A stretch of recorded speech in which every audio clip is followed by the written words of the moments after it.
오늘도 우리 수요예배 나오신 우리 성도님들을 주님의 이름으로 환영하고 축복합니다. 이번 주부터 이제 코로나 1.5단계 2.5단계 사회적 거리두기는 유지가 되어지지만 우리 예배에 대한 부분은 조금 완화가 되어졌습니다. 그래서 자석수 이제 10%. 그래서 우리 교회는 이제 30명 정도 예배를 드릴 수 있는데요. 그래서 새벽, 그다음에 수요일, 금요일, 또 주일 예배 이렇게 우리가 본당에서 30명 정도 예배를 하는데, 혹시나 아직도 온라인 예배를 드리는 줄 알고 못 오시는 분들이 있을 것 같아요.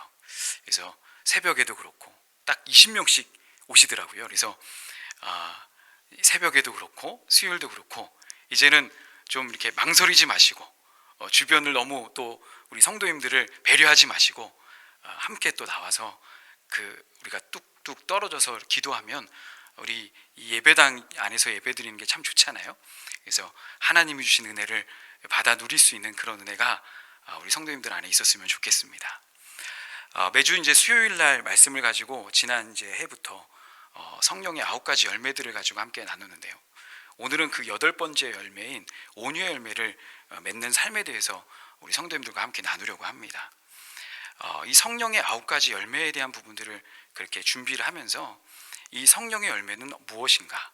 바로 어떤 성령의 열매는 특별하게 뭔가 성령이 우리 안에 임해야, 그러니까 예수를 믿는 것과 성령이 임하는 것과가 좀 다르다는 생각을 하는 겁니다. 그래서 교회는 다니지만 성령의 충만함은 좀 더 깊이 믿어야 되어진다라고 생각을 하는데, 예수를 믿는 것이 성령 충만한 겁니다.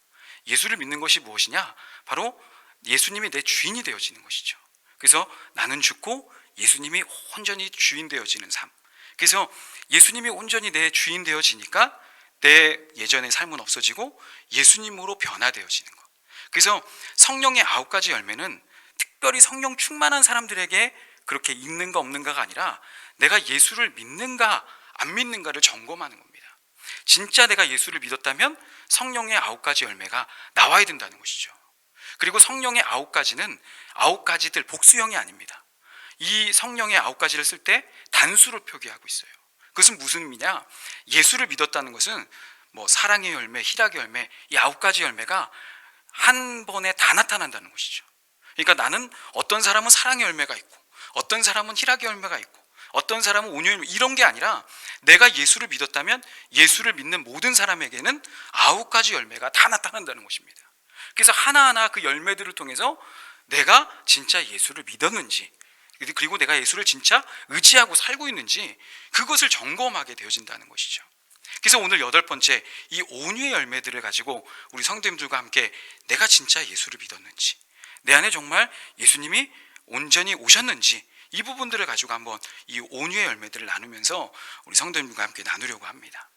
이 온유의 열매에 대해서 이제 먼저 설명할 때 우리가 생각하는 것 중에 잘못 생각하는 게 있어요. 성경에서 보게 되면 사람이 생각하는 것과 하나님의 생각의 차이가 엄청나게 큰 것을 보게 되어집니다. 그래서 사무엘이 다윗을 그렇게 왕을 세우기 위해서 이새의 집에 왔을 때 이 다윗의 형들을 보면서 다 정말 봤을 때 자기가 봤을 땐 다 왕이 될 만한 인물들이었어요. 근데 하나님께서 이미 나는 그를 버렸다. 사람이 봤을 때는 정말 이 사람이야 라고 생각하지만 하나님의 생각은 전혀 달라지잖아요. 이게 성경 속에 계속 있듯이 온유에 대한 이야기들을 우리가 함께 나눌 때 우리가 오류에 빠지는, 잘못 생각하는 것들이 있다라는 것입니다. 어떤 목사님이 이런 간증을 하셨어요. 본인이 한참 목회를 할 때 이 열등감에 휩싸였다는 겁니다. 다른 목사님과 비교했을 때 다른 목사님은 정말 찬양도 잘하시고 설교도 너무 잘 하시고 그리고 설교할 때 카리스마도 있는데 본인은 정말 여러 가지로 그들과 비교했을 때 열등 의식을 가지다 보니까 사역은 사역대로 되어지지 않고 늘 목회할 때마다 여러 가지 이제 그런 열등 의식 속에서 계속 지냈다는 거예요. 그런데 하나님을 말씀을 보는 가운데서 치유함을 받았답니다. 고린도전서 1장 27절 28절 말씀, 뭐 우리가 잘 아는 말씀이죠. 그러나 하나님께서 세상에 미련한 것을 택하사 지혜 있는 자를 부끄럽게 하려 하시고 세상에 약한 것들을 택하사 강한 것들을 부끄럽게 하려 하시며, 28절에 하나님이 세상에 천한 것들과 멸시받는 것들과 없는 것들을 택하사 있는 것을 폐하려 하시나니. 이 말씀을 묵상하다가 고린도전서 1장 27절 28절의 말씀을 묵상하는 가운데, 야, 하나님께서 나처럼 이렇게 나는 열등해서 내가 할 수 있겠어 라고 생각했는데 하나님이 이런 자를 택했구나 하면서 취함을 얻었다는 거예요. 그런데 더 깊이 이제 하나님과 교제하는 자리에 나아가는 가운데, 그제는 자기가 이렇게 연약하고 약한 사람을 택했다라고 생각했는데 하나님이 이 말씀을 큐티하고 묵상하는 가운데 전혀 다른 생각을 주시더라는 거예요. 야, 너는 너 스스로가 약하다라고 생각하는데 강해다라고 마음을 주시더라는 거예요. 뭐가 강하지? 나는 정말 다른 사람과 비했을 때 그렇게 특별히 잘난 것이 없는데, 나는 약한데 라고 하는데 하나님께서 어떤 마음을 주시냐? 뭐가 강하냐? 네가 약하다라고 스스로 생각해서 아무것도 안 하려고 한다는 거예요. 나는 이것도 부족해, 난 이것도 부족해, 난 이것도 부족해, 그러니까 난 아무것도 안 해. 이래서 아무것도 안 하려고 하는 그 강함, 나는 못한다라는 그 강함, 이것이 바로 너의 강함이야 라고 이야기하고 있다는 것이죠. 그러니까 이 목사님이 이 간증하는 것을 들으면서 사람은 이 겉으로 봤을 때 저 사람은 약해, 나 스스로도 내가 약해 라고 생각하지만 과연 정말 하나님이 보셨을 때도 약한가? 그리고 이 온유함에 대한 부분이 바로 온유한가? 이 부분들을 한번 생각해 봐야 된다는 것이죠. 요즘 이제 제가 그 큐티를 이제 우리 학생부 선생님들과 함께 이제 말씀을 나누고 있는데, 요즘 이제 순서가 요한복음의 말씀입니다. 이제 바로 이제 그 오병이어 사건을 일으키는 그런 말씀을 쭉 이어가고 있는데요.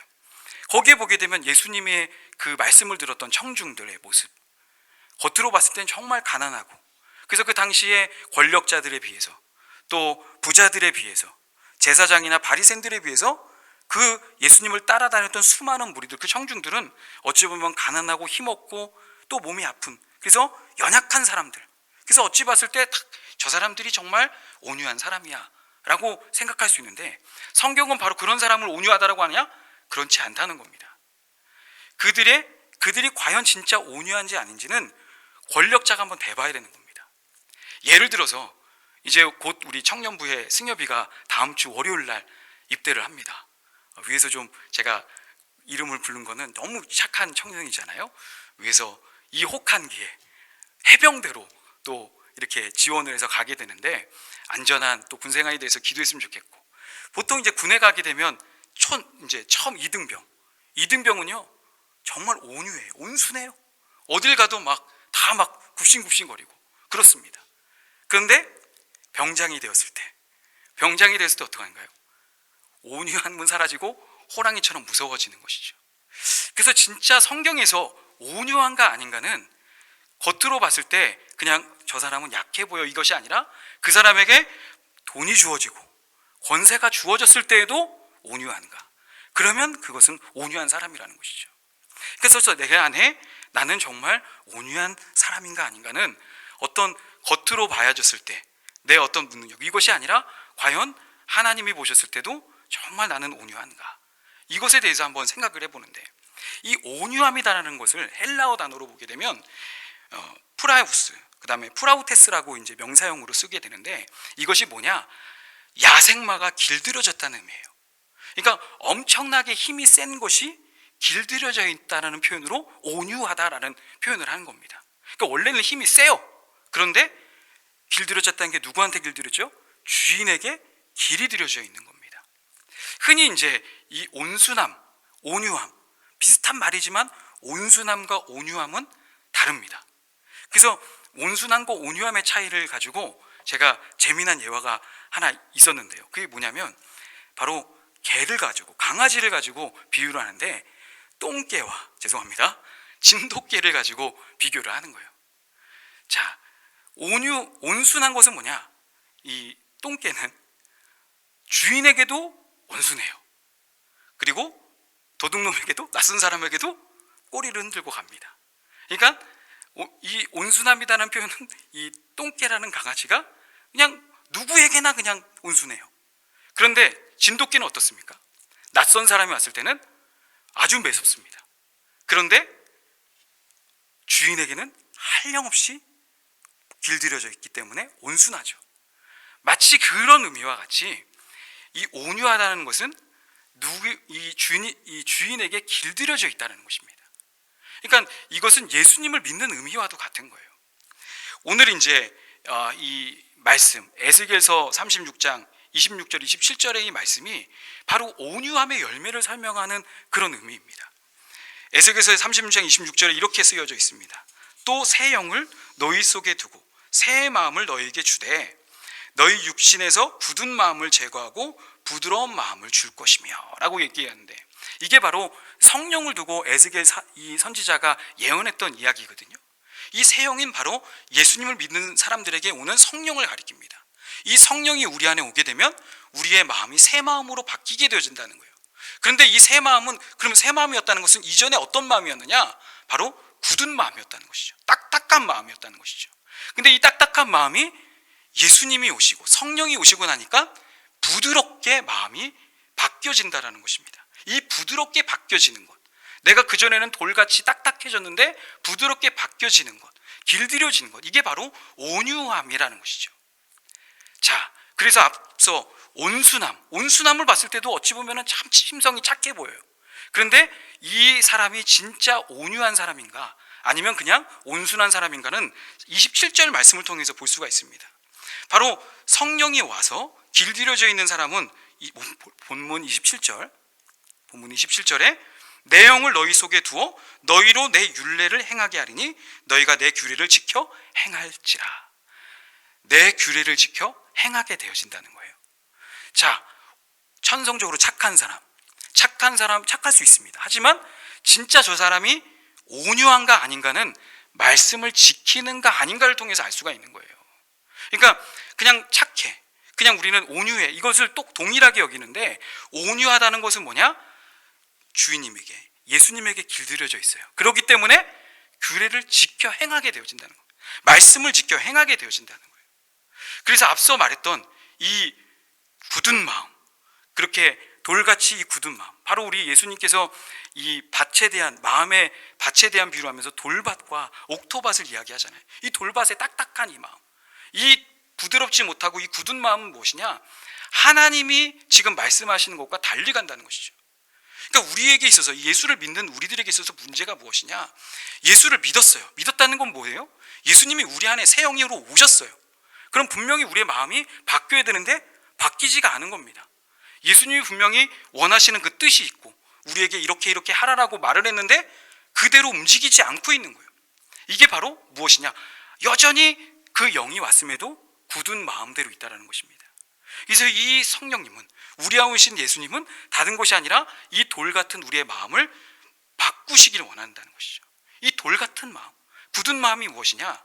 바로 우리 안에 엄청난 내 자아, 내 고집이라는 것이죠.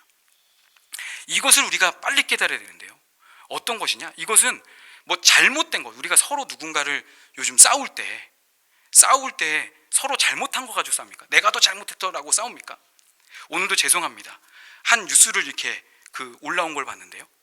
이 조지빈 씨라고, 뭐 이렇게 표현하기가 뭐한데, 예전에 막 이렇게 막 인터넷상에서 아주 막 뭐 음란한 그런 것들을 가지고 이제 그렇게 걸렸던 분이 있잖아요. 이 사람이 그 재판장에서 뭐냐면, 나도 정인인 사건에 의해서 분노한다라고 이야기를 해요. 이게 본인은 본인대로 죄가 있는데도 불구하고 다른 사람 죄에 대해서는 막 분노합니다. 그것은 무엇이냐? 바로 우리 안에도 동일하게 이런 마음이 있을 수 있다는 겁니다. 자, 그런데 내가 잘 못했던 부분들을 보지 못한다는 거예요. 내가 지금 하나님이 보시고 있는, 아까 어느 목사님이 나는 약해 라고 생각하면서 아무것도 못했던 것이 하나님은 강하다라고 이야기하고 있는 것과 같이, 우리는 그것이 내가 약하다라고 생각하지 강하다라고 생각하지 않는 것처럼 우리 안에 우리도 알지 못하는 그 고집과 하나님과는 반대되어지는 뜻이 있을 수 있다는 것이죠.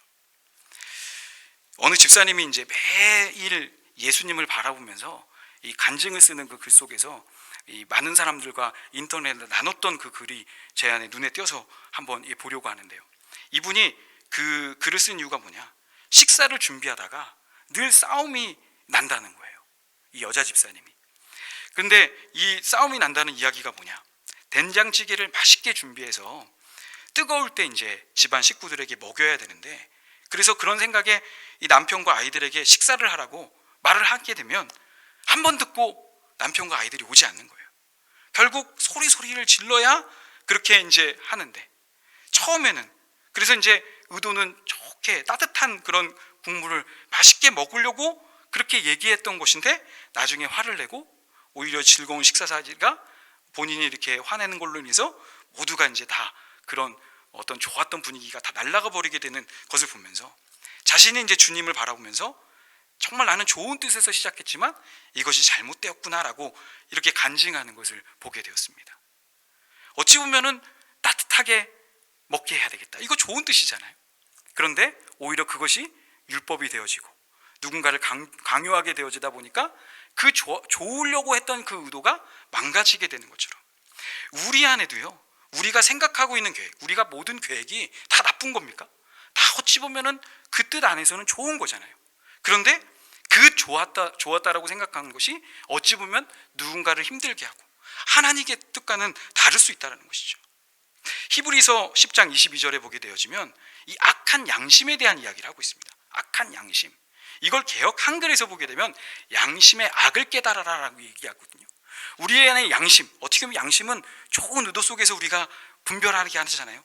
그래서 내 스스로 야, 이것은 옳아, 이것은 그러, 그러면서 이제 그런 이 양심의 역할이 어찌 보면 우리가 좋다라고 이야기할 수 있지만 이 양심에도 악이 있을 수 있다는 겁니다. 좋아 보이는 것 같은 가운데도 내 안에 잘못됨이 있다는 것이죠. 그래서 우리 안에 오신 이 성령님은 내 안에 가지고 있는 내 뜻, 내 그 고집을 깨부시기를 원하신다는 것이죠. 마치 어느 이 집사님이 아주 좋은 뜻에서 시작했지만 자신의 그 악한 생각들, 그리고 생각지 못했던 그런 잘못된 그런 일들로 발생하는 것을 발견한 것처럼, 우리 안에 계신 우리 주님은 바로 주님이 우리를 길들이기 위해서 우리 안에 이 야생만처럼 아주 사나운 것들을 길들이기를 원하신다는 겁니다. 참된 온유는 무엇이냐? 그러니까 온유에 대한 부분을 이제 다시 정리하는 게 뭐냐? 그냥 부드러워, 그냥 자상해, 이게 끝이 아닌 겁니다. 길들여져 있다는 거예요. 누구에게? 주님에게. 그래서 진짜 온유함으로 사는 것, 온유함의 기도가 무엇이냐? 예수님이 겟세마네 동산에서 어떻게 기도했죠? 내 뜻대로 마옵시고 아버지의 뜻대로 되기를 원합니다. 진짜 온유의 열매는 무엇이냐? 내 뜻대로 마옵시고 아버지의 뜻대로 되게 하여 주옵소서라고 기도해야 된다는 것이죠. 그래서 우리에게 있어서 이 온유함을 어떻게 맺을 것인가? 저도 제가 이 말씀을 묵상하고 온유함 정말 맺어야 되는데 어떻게 맺을 것인가를 고민했어요. 그런데 늘 이 성령의 9가지 열매, 이 열매들을 우리가 맺을 때 이걸 또 내가 맺으려고 합니다. 사랑을 내가 하려고 하고요, 내가 또 기쁘려고 하고, 온유함도 내가 뭔가 길들여지려고 노력해요. 길들여진다는 것은 뭡니까? 주인이 있어야 길들여지는 거잖아요.